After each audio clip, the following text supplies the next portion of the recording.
doing anything, we need to be receptive of the people that's around us at all the time, and listen to God when He speaks to us. I've been guilty a bunch of time of not listening to Him when He says something or do something when He tells me to do it. One day we was getting ready to leave, and I was out pumping gas. Let me start off. I was fussing with my wife about bills. That's how it all got started. And I was running late. I had to catch the bus. I live in Haynesville, which is about 30 minutes away. And I told my wife, I said, I don't have time to argue with you about the bills right now. I said, I've got to go. And she said, well, we really need to get this settled. And I said, well, we'll settle it when I get back. And I got all mad and just all into myself, and I wish I wouldn't have left that way, because I was bad about that. Well, I left and I got in my truck, and just as soon as I cranked up my truck, I looked down and I seen that the gas gauge was sitting on empty. And I said, man, I've got to get to Magnolia and catch that bus because we've got to go. I said, I don't have time for all this. And I said, in my little old town of Haynesville, Louisiana, you got a gas station on this end, you got a gas station down here on this end. So I said, well, I'll take the one that I'm going out at. So I got down there, and just as I pulled up, there was cars everywhere. And I'm going, Lord, now you know I got to be in Magnolia to catch a bus so we can get on down the road and do your will. So I said, well, I'll sit here for a few minutes and I'll just wait for the first person that gets out of my way. Out of my way. Yeah. And I'll get in there. So I pulled up there, and sure enough, it wasn't just a few seconds. So somebody pulled out, and when they did, I just backed that old truck up just like I knew exactly what I was doing. And I backed that thing up, and I started putting gas in my truck. And the lady said, you'll have to come in and pay first. I said, man, this ain't right. And I said, I just hollered at her, I said, just turn it on, I gotta go somewhere. Well, she did, because she knew me. And she turned it on, and I started pumping my gas. Well, as I was pumping my gas, the traffic had slowed way down. And this lady come pulling up in an old car. And she pulls up there, and she's sitting there. And I'm wondering, why is that lady just sitting in her car? She's a real old black woman. And finally, she's scooted out of onto the passenger side of the car. And I'm going, well, why don't she just open up her car door and get out? Well, anyway, I said, I gotta pump this gas.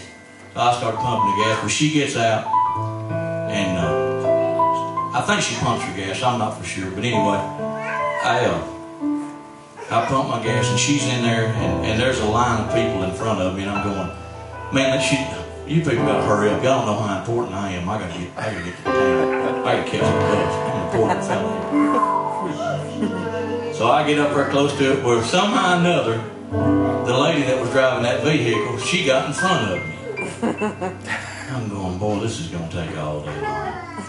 But she reaches in her pocket, and she pulls out a wad of money, and she just lays it up there on that counter. And then one by one, she starts unraveling that money. And I'm going, Lordy B, what in the world is going on? This is going to take all day long. I got to go now. And I'm taking that money, she's taking that money, and she just straightens it out. She lays it down on the counter. She says, honey, is that enough money for me to get $5 worth of gas? And she said, yeah, that's enough. And I said, well, thank goodness. Well, she goes on out there, and I get to watching her. And she gets back to her car, and when she gets back to her car, she opens up that passenger side of the door again, and she starts sliding in. I'm going, why in the world did she get on her right side of the car like she's supposed to? I said, well, it don't make no difference. I got to pay for this. And as I was standing up there paying my money, I heard something in the back of my mind go, $10. I said, well, that's strange, $10. I don't understand that. But anyway, I got to pay my money, so I gave the lady my money. And just as I was stepping outside, I heard $10 again. Well, I don't know where this is coming from, but I just don't know. Well, I watched that lady. She cranks up her car. When she cranks it up, those smoke just boils out of it. She pulls up. The thing sounds like transmission's fixing to fall out of it. And I I finally figured out the reason she was getting on the passenger side because her side door wouldn't open. It just sounded like that thing was just fixing to fall apart. I get in my truck and I'm getting ready to pull off. And all of a sudden, it's just as plain as day, the Lord says, give her $10.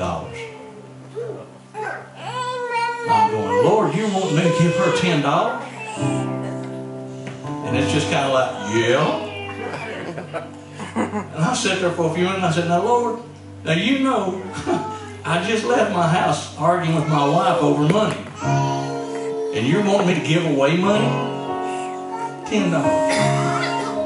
I said, I tell you what, I'm a man that loves to make a deal with the Lord. Anybody ever made a deal with the Lord? I have a bunch of times. I said, Lord, I'll tell you what I'll do. I said, if you'll take that lady and send her down to Piggly Wiggly's. I said, I know it's the opposite way which I'm going, and I'm in a hurry, because I got to go. But I'll see what I can do. She takes off, and when she does, she goes up to the red light. And I said, now Lord, I mean it. If you want her to have this $10, I said, you're going to have to send her to Piggly Wiggly's. When she gets the red light, she takes a right, and that's the way to go to Piggly Wiggly. I follow right in behind her. And boy, it hits me again. The Lord says $10. Well, by this time, I'm really understanding. I'm saying, Lord, I said, I understand what you're telling me.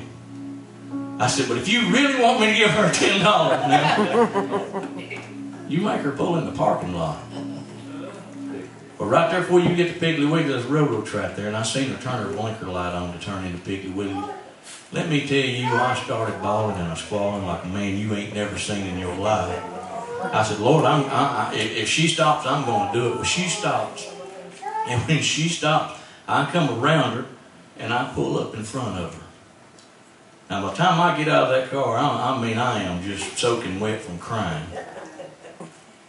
And she finally gets out of her vehicle and I walk up to her and I got my hand up like this. And I said, ma'am, I said, whatever you do, don't be scared. I know I'm an ugly sight right now. Not that I mean to prove her in no time, but I said, I come up here because the Lord has told me to do, and she stopped and she said, did he tell you to give me $10? Wow. Oh, man. Oh, let me tell you something though. Now the big boy really crying now. You know, I'm hurting now. I said, yes, ma'am. He sure did. I said, how did you know that? She said, I was back there at the filling station. She said, I borrowed enough money to make it up here to where I could get me some gas, where I could make it up here to Piggly Wiggly's, where I could use the pay telephone over there and call somebody. I've been sick for 2 weeks and ain't even been able to get out of bed. I don't have any money at all. And I needed $10. I gave her the $10 and I hugged her with just as hard as I could. And now, whenever the Lord tells me something, I don't argue with him no more. I just go ahead and do it. I tell you, God's good, isn't he? He's a good God all the time. That's good. Yes.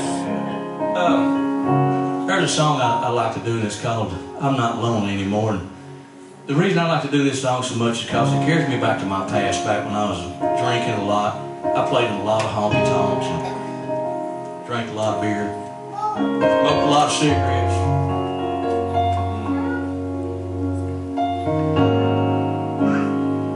I was a floor bouncer. Lost 2 marriages because of my lifestyle that I lived in. I'm on my 3rd marriage now. And I tell you, the day that the Lord come in and took over my heart, that's when my life changed. And I mean for the better too, because I was born straight for hell as I was going. And he come in and he saved this old redneck boy. Used